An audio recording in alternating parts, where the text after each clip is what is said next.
Thanks again for tuning into Moonshine Gaming. Today we're going to be talking about the top 10 rarest and most expensive Sony PlayStation 2 games.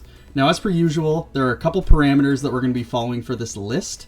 We won't be including collector's editions, we won't be including homebrews, and we won't be including case variants. Now, all these games are based on North American complete in-box pricing. So obviously the games had to have been released in North America, and then included has to be the game, case, instruction manual, and inserts if they were included. So without further ado, let's get into it. First up, we've got Chulip. This is an adventure simulation game that released in 2002. The first thing you might notice about this game is its uncanny resemblance to Harvest Moon. This is probably due to the fact that both games were made by Natsume. Graphically, the games are very similar, but once you get into the game, you realize that Chulip is actually very different from Harvest Moon. The game has a really wacky premise. You move into a new town called Long Life Town, and the villagers are not very welcoming. You need to raise your reputation in the town in order to get the girl of your dreams to fall in love with you. How do you raise your rep, you ask? Once you've kissed enough of the townsfolk, which makes no sense, your reputation will start to rise, and once your reputation is high enough, you'll be able to kiss the girl of your dreams and she'll fall in love with you. Although the game is very quirky, the gameplay can become tiresome at times, and you'll often find yourself walking around not really knowing how to move forward in the game. You'll also die repeatedly because the consequences of your actions are never really clear before you attempt to do certain things.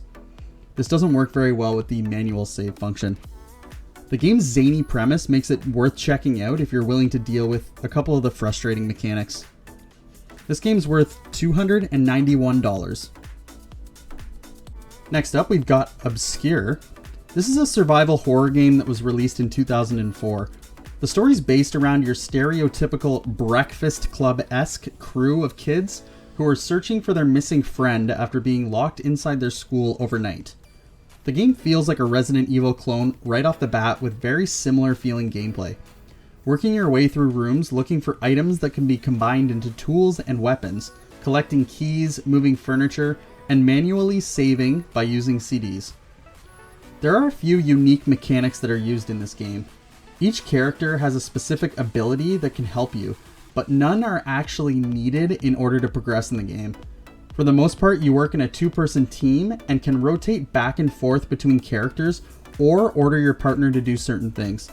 I think it would have been cool if they forced you to use the character abilities in order to move forward in the game, although they didn't. There is a co-op mode. Unfortunately though, there was no online support for it, and I think that would have been a really cool addition. When all is said and done, this is a decent survival horror game, but it feels more like a Resident Evil clone than anything, and doesn't seem to have a distinct identity of its own. This game's worth $300. Next up, we've got Echo Night Beyond. This is another survival horror adventure game, which was also released in 2004. The game is set in the not too distant future, and the protagonist and his wife decide to take a trip to the moon for their honeymoon. On the way to the lunar resort, the ship crashes and separates you from your wife. The whole game is based around trying to find your lost wife. Side note, the game is made by From Software, which is the same developers as the Dark Souls franchise. The game is played in first person, and having a view through the face shield of a space suit really adds a sense of fear and claustrophobia to the game. The scariest part of the game is navigating through the station, always sensing that something's gonna pop out for a quick jump scare. Unfortunately, this jump scare never actually comes. Also, fighting enemies isn't really scary at all. The atmosphere and tone of this game are great, but it still falls short for me with the lack of any notably scary moments. This game's worth $316. Next up, we've got Xenosaga Episode III. This is a Japanese RPG which was released in 2006, and it's the final entry in both the Xenosaga trilogy and the larger Xeno series. Originally, the Xenosaga trilogy was supposed to be a 6-part series, which spanned across multiple systems, but out of nowhere, Monolith decided to end it with Xenosaga Episode III. Because of this, essentially 4 games worth of story had to be packed into this game. That's a ton of information to take in. Monolith did a really good job at addressing the issues with Episode 2. Shorter load times, bringing back the voice actors from Episode 1, easier menu navigation, and bringing back the database feature were a few of the issues that they addressed. A more strategic battle system was another great upgrade to the third installment of the series, which included a smarter boost system and getting rid of team attacks in favor of more elaborate special moves. Xenosaga 3 is an amazing end to the incredibly engrossing trilogy, which combines mature subject matter and complex themes, which is no easy feat. This is a must-play for RPG fans, but I would recommend playing the whole trilogy, as the storyline is definitely amplified after playing episodes 1 and 2 first. This game's worth $344. Next up, we've got Silent Hill: Shattered Memories. I think we're starting to see a trend here. Another survival horror game. This one was released in 2010.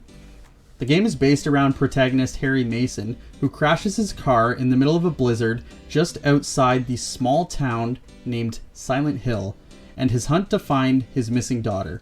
Does this sound familiar? Of course it does. It's the exact same synopsis as the original Silent Hill. That's because this is a complete reimagining of the original game. Because this game was originally released on the Nintendo Wii and then ported to the PS2 after, the controls seem to be noticeably slower and more sluggish when playing with a controller as opposed to a Wii nunchuck, but still works well enough. The short load times in the game are fantastic, but a small drawback is occasionally encountering some lag when fighting enemies. There's also a mechanic in the game where the game will, without notice, cut you to talking to a psychologist and answering questions. The answers you choose will actually modify the future gameplay.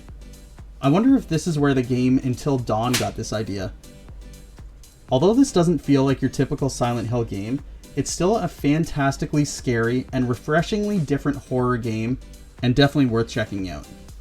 This game's worth $350. If you're enjoying the video so far, don't forget to hit that like button. Next up, we've got Haunting Ground, and guess what? Another survival horror game. If you're a survival horror fan, you're definitely in the right spot because there is a ton on this list. This one was released in 2005. Although this isn't technically a Clock Tower game, it does act as kind of a spiritual successor to the series. Many of the same team members who worked on Clock Tower 3 also worked on this game, and you can definitely notice similar game mechanics, such as stalkers and the panic system. Haunting Ground revolves around a teenage girl, Fiona, who becomes trapped in a castle full of horrors and hostile residents who want her dead or impregnated. I don't know why that's a thing, but part of the game. To escape and survive, she must use the help of her canine companion, Huey. You can freely move throughout the castle with no load times. Incredible. I love when there's no load times, that's great. The graphics are solid, and the castle and characters look great. However, the dog Huey steals the show. He moves and acts like a real dog. In a dark and dreary game, having your canine companion helping you along the way is oddly comforting. If you're looking for gameplay with a lot of enemy battles, this is not it. Its game mechanics revolve more around a hide-and-seek style gameplay mixed with puzzle solving. If you're a horror fan looking for something a little bit different, this game is a must-play. This game's worth $430. Next up, we've got Dot Hack Quarantine. This is an RPG that was released in 2003. This is the last chapter of the Dot Hack series for the PlayStation 2. The series tells a story of a future society where it's possible to play massive multiplayer online RPGs in a virtual reality. But something strange happens to the characters of the virtual world, and a young player named Kite decides to investigate the mystery. He can have contact with fellow players in the real world, and as a player character, also have a party within virtual reality. The gameplay in the series is heavy on dungeon crawling, and the combat is action-based. The fourth chapter closes out the saga, finishes the story, and allows the player to reach the highest levels of character development and acquire ultimate weapons and accessories. Dot Hack has solid gameplay and battle systems, and Quarantine significantly ups the ante on battle and quest difficulty. Check it out if you're into this style of game, or even just a fan of Dot Hack. This game's worth $460. Into the top 3 here. Next up, Blood Will Tell. This is a third-person action-adventure game that was released in 2004. In the game, you play as a samurai named Hayakamaru. And forgive me if I pronounce that wrong, but I think that's how you say it. And the focus of the game's intriguing storyline is Hayakamaru's quest to regain 48 body parts that were stolen from him by demons as a child. You also have a sidekick named Dororo, who is a child thief. In the game, you will fight a ton, and I mean a ton, of pattern-specific boss fights. 48 of them will be to regain control of your body parts that were stolen, and there are also a couple more bosses sprinkled into the game as well. A cool mechanic in the game is that you earn basic parts that will replace the more advanced ones. This kind of starting strong and ending weak mechanic is pretty interesting. The character will develop new, more human, but more powerful capabilities after replacing the mechanical body parts that were put into him as a child. For instance, conventional swordplay will eventually replace the short blades that Hayakamaru has fastened to his arms. Stuff like this can add range, power, speed, and more. It's a cool idea that plays out extremely well and adds a real sense of achievement to beating most of the game's bosses. There are a few frustrating mechanics in the game, the worst being the camera, which will sometimes make sections nearly unplayable. Questionable hitboxes and some unnecessary platforming elements are some other not so great aspects of an otherwise decent action-adventure game. This game's worth $463. Next up, we've got Rule of Rose, another survival horror game, holy moly, released in 2006. This game is set in the 1930s, and you play as Jennifer, a young girl who has been sent to an old dilapidated orphanage, which seems a bit off when you see children running around with bags on their heads and other oddities when you arrive. The game is in the same vein as Resident Evil, and especially Silent Hill, since the game's tone is more disturbing and unsettling than conventionally scary. It's got a great sense of style, like some kind of freakish fairy tale or campfire ghost story. There's only one problem: it isn't that fun to play. The gameplay is simple enough, which requires you to navigate through many rooms, collecting things, avoiding enemies, solving puzzles. You'll eventually get a dog companion named Brown, who can help you sniff your way to collectibles and helps with distracting enemies. Very interesting that this is the second game on the list with a dog as a sidekick. There's not much combat in the game, but there are a few boss fights that require you to get your hands dirty. Because a lot of the rooms in the game look the same, the monotonous collectible hunting can drag on, and at times it feels like the only thing making you want to complete the game is to see how the story ends. Rule of Rose gets points for its story and dark tones, but the gameplay doesn't hold up. This game's worth $809. Next up, number 1, Kuon, another survival horror game which came out in 2004. Kuon is set in a dark and gruesome mansion in the Japanese town of Kyoto, where mutated creatures and other horrors lurk. The game is set between 794 and 1185, which is called the Heian period of ancient Japan. The combat system is unique for a horror game of this style, which allows you to use close combat melee attacks and also distanced magic attacks. The magic attacks are obtained by finding magic spell cards that are scattered throughout the mansion and its grounds. There are some shortcomings of the combat system though. The magic attacks don't always auto-target enemies, and sometimes attacks are unresponsive or delayed. Although the magic was a good idea in retrospect, it seems that slashing through the game using your melee weapon is the way to go. Another frustrating part of the game is that because there are 3 characters in the game, in order to access the final chapter of the game, you actually have to progress to the second last chapter with all 3 of the characters. The first half of the game is essentially the same for all 3, so the game can get really repetitive if you're wanting to unlock that final chapter and complete the game. Kuon has a genuinely creepy premise, and you'll want to see it through to its conclusion.